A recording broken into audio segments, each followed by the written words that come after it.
Voltamos com o programa Marcados pelo Sucesso, hoje fazendo nossa estreia aqui na Record News. Eu tenho o prazer de estar ao lado do Bruno Fjellson. Acertei a pronúncia, né? É difícil, mas... É difícil, mas eu aprendi. Bruno, nós estávamos falando dessa frente maravilhosa que vocês vêm atuando junto com a associação, inclusive, de Lawtech, né? Sim. Eu queria te perguntar o seguinte, o que tem de exemplo prático hoje, já em ação no Brasil? Me cita três, por exemplo, três aplicativos ou três ferramentas, plataformas que já estão em utilização e que têm demonstrado resultados efetivos. Bacana. Eu vou falar dos blocos de movimento. Então, tem uma primeira vertente que é a automação de documentos. Então, já vejo grandes empresas e grandes escritórios utilizando essas soluções. Então, um escritório, às vezes, que faz uma demanda muito repetitiva, ele passa a usar aquela plataforma e aí você sempre tem um advogado orientando aquela demanda, mas em vez daquele advogado ficar perdendo tempo fazendo 4, 5, 100 procurações iguais, ele usa um software. Então, esse tipo de automação de documento é muito interessante e quem tem adotado são os próprios advogados e não são soluções para terceiros. Então, o advogado continua sendo indispensável, ele tem que dar orientação para que o software faça da maneira adequada, mas ele não perde tempo em copia e cola. Então, aquele trabalho chato, que inclusive desestimula, geralmente fica para o advogado mais júnior, ele passa a não existir em grandes bancas, em grandes empresas, e isso tem descido para o mercado geral. Então, isso é uma coisa que a gente tem muito entusiasmo. A segunda é jurimetria.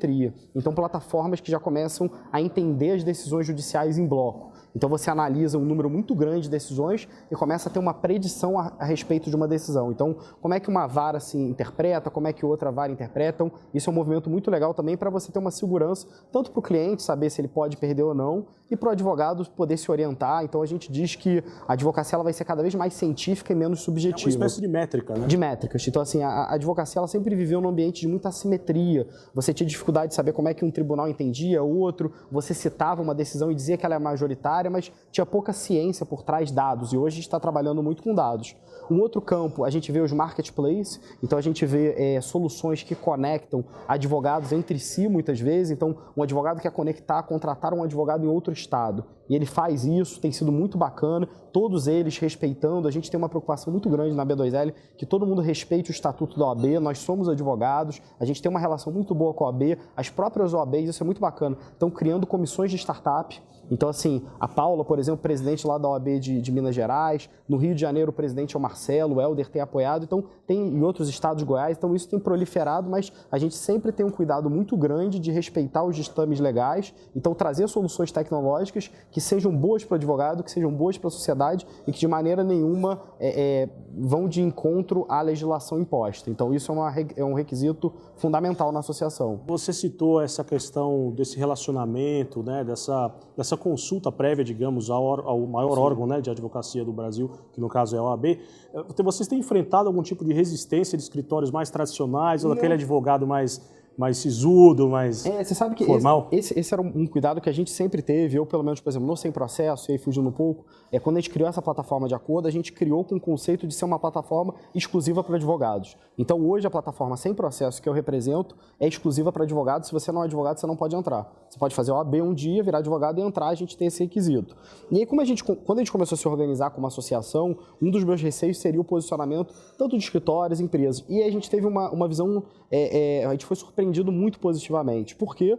A gente começou a ver o movimento das OABs criando comissões de inovação e pessoas assim fantásticas assim, dentro das comissões, eventos da OAB que hoje juntam muitas pessoas, então passa uma preocupação e os grandes escritórios os apoiando. Então hoje grandes escritórios, como eu falei, pude falar no bloco anterior, já fizemos eventos lá naqueles escritórios, são escritórios que nos procuram, então hoje a gente tem uma relação muito próxima com eles. Os escritórios acabam sendo os grandes usuários das nossas tecnologias, então eles são os nossos clientes e na verdade eles veem isso como uma potencialidade, porque o escritório hoje grande e tradicional, quem que ele está querendo advogar? Ele quer advogar para grande empresa de tecnologia que está vindo para o Brasil, então em um momento lá atrás, as grandes empresas eram empresas de petróleo, eram bancos, hoje cada vez mais empresas de tecnologia. A tecnologia está comendo grande parte do mercado e esse advogado continua indispensável. Então, para ele poder perder horas investindo em temas mais sensíveis, ele tem que fazer as funções burocráticas mais célere. Então, a gente tem visto os grandes escritórios como parceiros mesmo dentro dessa empreitada de renovação do universo jurídico. Muito bacana.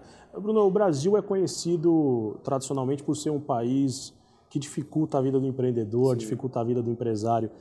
Nesse quesito, existe alguma legislação que impede esse avanço de vocês ou a celeridade desse processo ou não? Não, de maneira geral, assim, sempre os mesmos desafios. Então, por exemplo, questão trabalhista, a própria questão tributária, são temas que são sensíveis a todos nós, uma carga tributária grande. Então, mas, de maneira geral, do ponto de vista específico das Lotechs, não. A gente está tendo essa relação muito boa com a OAB, com todas as associações, então isso tem sido muito positivo. Então, a gente não tem grandes desafios nesse sentido. A gente está até muito entusiasmado porque, na verdade, essa questão de certa burocracia, os desafios acabam sendo oportunidades de negócio para as Lotechs. Então, qual que é a perspectiva? Se está tendo um problema, eu posso resolver de maneira mais célere, cria um produto. Então, é o que eu estou te falando, por exemplo, o juros alto, que sempre foi um desafio do Brasil. Ele hoje é insumo para que as fintechs criem soluções que consigam pagar com juros menores. Então, o problema nesse novo capitalismo das startups, ele vê no problema uma oportunidade de criar um business, um negócio em cima.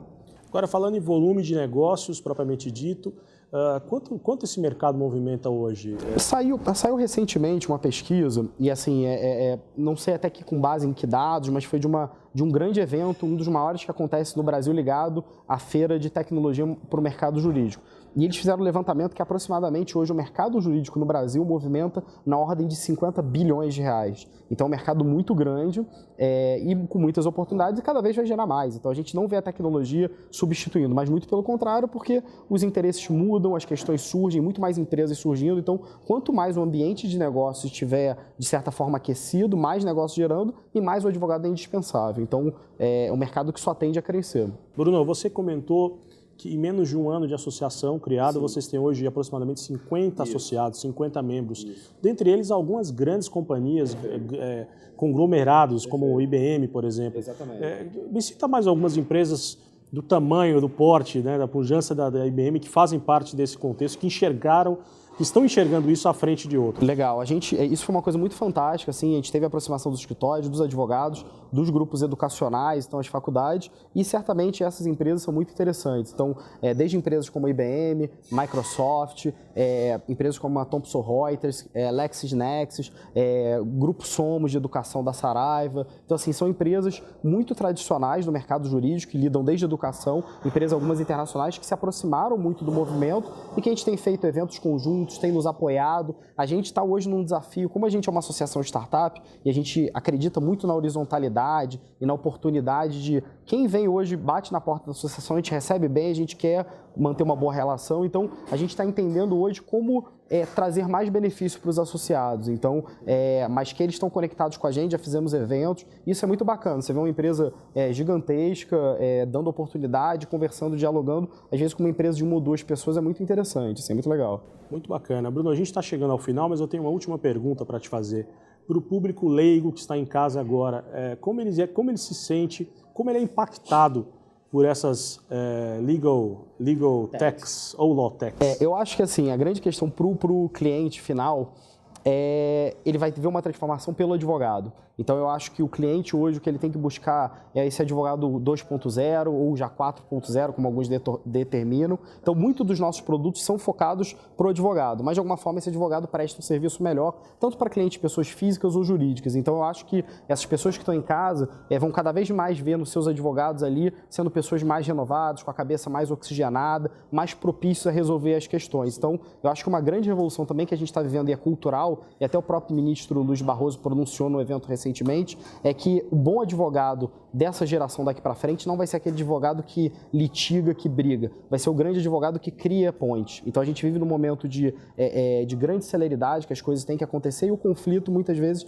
não é interessante para as pessoas. Então, eu acho que cada vez mais, principalmente os advogados, sejam os jovens advogados de 70 anos, porque tem aquele advogado que tem um mindset super refrescado, ou os advogados que estão saindo da faculdade, é aquele advogado que quer resolver o problema do cliente da maneira mais célere e entregar, seja a partir do judicial ou não, mas o que for melhor para o cliente. Então, eu acho que isso é a grande revolução cultural que a gente está vivenciando dentre todos os aspectos. Muito bom. Bruno, eu quero parabenizar você por esse trabalho, por essa visão que você está imprimindo aí ao jurídico, né, à área jurídica brasileira, e te agradecer pela presença, por ter aberto a tua agenda, ter vindo do Rio até São Paulo para nos atender.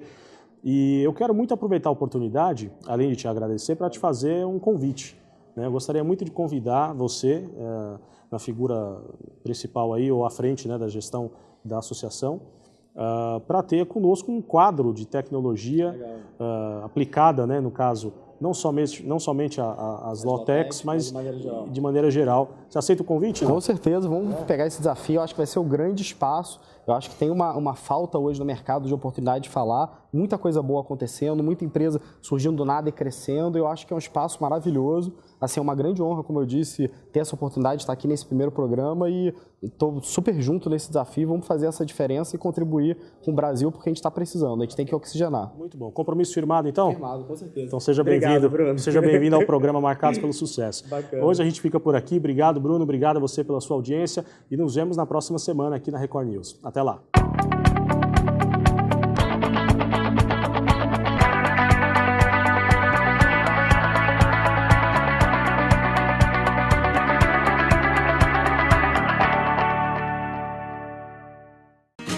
E aí, pessoal, tudo bem? Bom, tem uma notícia muito legal para dar para vocês. Para mim também é legal. É o seguinte, agora eu faço parte da marca Mundo Chef. O que é a Mundo Chef? A Mundo Chef é a primeira franquia de utensílios de cozinha do Brasil, tá? Então, você está querendo empreender, quer abrir um negócio, dar uma mudada de vida? Vem cá, vem fazer parte desse negócio que é compacto, lucrativo e acessível.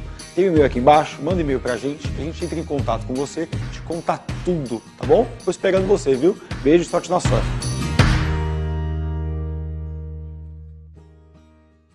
Dê um move na sua vida. É a oportunidade, o sonho vira realidade. Vem viver com mais qualidade. Chegou a hora de viver bem em Guarulhos. Conheça o Move Parque Maia. Apartamentos de 2 e 3 dormitórios com lazer completo e qualidade Gafisa, pertinho do Bosque Maia e do Parque Shopping Maia. Agora, você pode comprar seu Move com 0 de entrada e plano Move Controle, com parcelas fixas a partir de R$ 499, sem juros e sem correção. Visite o estande e dê um move na sua vida.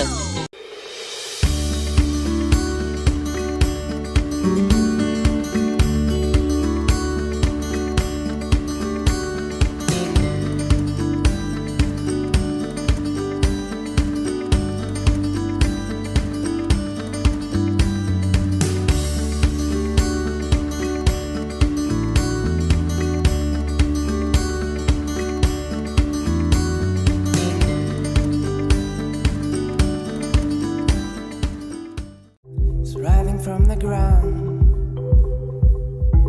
can light the ball around your feelings to the world, chances to be heard. Now you feel right, now you feel fine, heading down the road till you get by. Now you feel right, 'cause any time is always meant to find. Some places you feel right, 'cause any time is always meant to find places you feel right, 'cause any time is always meant to find. Some places you feel right, 'cause anytime is always late to find places you feel right, 'cause anytime is always late to.